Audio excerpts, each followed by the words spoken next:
UBC released a study just a couple days ago that found misinformation on TikTok is shaping young people's perception of ADHD. They reviewed the 100 top most viewed videos under the ADHD hashtag, and they found that less than half of the symptoms from the videos are a part of the clinical diagnostic criteria for ADHD. The videos were evaluated by 2 clinical psychologists. Then just over 800 undergrad students were asked to rate 10 videos, 5 being the top rated by the 2 psychologists and the other 5 being their lowest rated ones. These ratings were based on accuracy, nuance, and overall quality. On average, the psychologists rated the more accurate videos an average of 3.6, while the students gave an average of 2.8. The least reliable videos, the psychologists gave a 1.1, the students gave a 2.3 out of 5.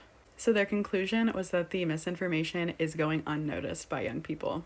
The paragraph that stood out to me is where they said that the videos lacked nuance because they didn't explicitly indicate anywhere on the video that they're sharing a personal experience or that what they're describing can be experienced by people who don't have ADHD. I also found the young people who consumed more ADHD content were more likely to overestimate the prevalence and severity of ADHD in the general population, and they were also more likely to share the content despite unreliability. And while I definitely agree that misinformation about ADHD on TikTok and just general social media is a problem, I feel like this study, I think we should take it with a grain of salt because it was a smaller study, is pointing to a larger issue of lack of digital literacy and media literacy. This is just my opinion, but I don't think it should have to be explicitly stated in every video when you're sharing a personal experience. Generally, the viewers should be able to come to that conclusion based on other context clues of the story or the video. Similarly, for stating that you can experience some symptoms of ADHD without having ADHD, I guess I'm feeling like I don't think that's something that should have to be said,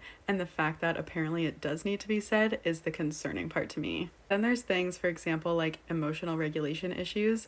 That is not a diagnostic criteria for ADHD, but it's something that a lot of ADHDers experience. So any video about that was considered to be misinformation in this study, but it's also something that's being looked into and researched more, so I feel like there is still value in talking about it and sharing our experiences with it. But it's still a fact that it's just not a diagnostic criteria right now. I'll include the link to this in the comments, as well as a video from Dr. Barkley, who is a pretty well-known ADHD researcher, in the comments. The video is going over a different study that I think I like a little bit better, so I'd really recommend you check that one out.